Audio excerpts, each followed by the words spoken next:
কোন দিয়ে আজকের কি করবে? দেখ না, আছে বেগুন আর ডিম দিয়ে একটা ইউনিক রেসিপি বানাবো। আমাদের এই ধরনের রান্নাগুলো বন্ধুরা খুব পছন্দ করে। এই তো বানাচ্ছি। দেখ, প্রথমে বেগুনগুলো গোল গোল করে কেটে নিয়েছি, এবার ছুরি দিয়ে ভিতরের অংশগুলো বার করে নেব। বেগুনের রক্ত বেরোচ্ছে না কেন? আরে পাগল, বেগুনের আবার রক্ত বেরোয়? আমাদের গায়ে ছুরি তাহলে রক্ত বেরোয় কেন? আমি তোর এত প্রশ্নের উত্তর দিতে পারবো না। দেখ, বেগুনগুলো সব দানা বের করে দিয়েছি, এবার আমি এই বাটির মধ্যে দিয়ে দিচ্ছি, তুই কুচিয়ে নে, আমি এদিকে পেঁয়াজগুলো কেটে নিই। কাকিমা, আমি তোমার সাথে একটা প্ল্যান করব। আচ্ছা ঠিক আছে, যখন প্র্যাঙ্ক করবি করবি, আগে থেকে বলতে আছে নাকি প্র্যাঙ্কের কথা। দেখ, এদিকে আমি পেঁয়াজ, টমেটো, কাঁচা লঙ্কা ধুয়ে সব কুচিয়ে নেবো, তুই এদিকে রসুনটা আমার ছাড়িয়ে দে। তুমি শুধু আমাকে দিয়ে কাজ করাও কেন? এটা করতে হলে তো অনেক সময় লাগবে, তুই একটু হাতে হাতে করে দিলে একটু কাজটা এগিয়ে যায়, এই আর কি। ধনে পাতাও ভালোভাবে ছাড়িয়ে কুচিয়ে নিয়েছি, এবার বেগুনের ভিতরের অংশগুলো বেটে নেব। কাকিমা, আমার দিকে দেখো। পাগল, এইভাবে কেউ ভয় দেখায়? বলেছিলাম না আমি তোমার সাথে প্ল্যান করব।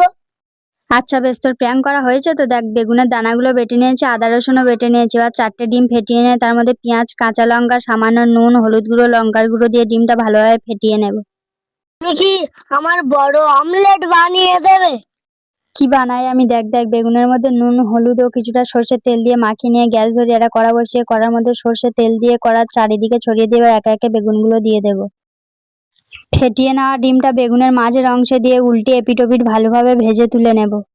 আমার বেগুনটা ভাজা খেতে সুন্দর লাগছে। পুরো রান্নাটা হতে দে, দেখবি খেতে আরো সুন্দর লাগবে। তার রান্না এমনিতে নেই, খেতে সুন্দর লাগবে। তবে সব ভেজে নিয়েছো? হ্যাঁ, সব ভাজা হয়ে গেছে। কখন হবে? খিদে পেয়েছে। এই এসছে, বেশি সময় লাগবে না। গরম তেলের মধ্যে ফোড়নে কালো জিরে দিয়েছি, কোচানো পেঁয়াজ দিয়ে সামান্য একটু নুন দিয়ে কষিয়ে নিয়ে ভালোভাবে টমেটো, কাঁচা লঙ্কাটা দিয়ে আবারও বেশ কিছুক্ষণ কষিয়ে নিয়ে আদা রসুন বাটা দিয়ে আবার ভালোভাবে কষিয়ে নেব। ওর মধ্যে বেটে রাখা বেগুনের দানাটা দিয়ে সামান্য হলুদ গুঁড়ো, লঙ্কার গুঁড়ো দিয়ে কিছুটা জল দিয়ে ভালোভাবে মশলাটা কষিয়ে নেব। মশলা থেকে তেল ছেড়ে গেছে, এবার ঝোলের জন্য জল দিয়ে ভালোভাবে ফুটিয়ে নেব। ঝোলটা তো ফুটে উঠেছে। হ্যাঁ, এবার ভেজে রাখা ডিম ভরা বেগুনগুলো দিয়ে উপর থেকে ধনেপাতা ও কিছুটা সর্ষের তেল ছড়িয়ে নামিয়ে নিলেই রেডি হয়ে যাবে ডিম ভরা বেগুনের ঝাল। তোমার তাড়াতাড়ি খেতে দাও, কত সুন্দর কালার এসছে। হ্যাঁ, আমারও হয়ে গেছে। খেয়ে এবার বল কেমন খেতে হয়েছে। খুব সুন্দর। এরকম রেসিপি দেখতে চাইলে চ্যানেলটা অবশ্যই সাবস্ক্রাইব করে দেবে। অসাম।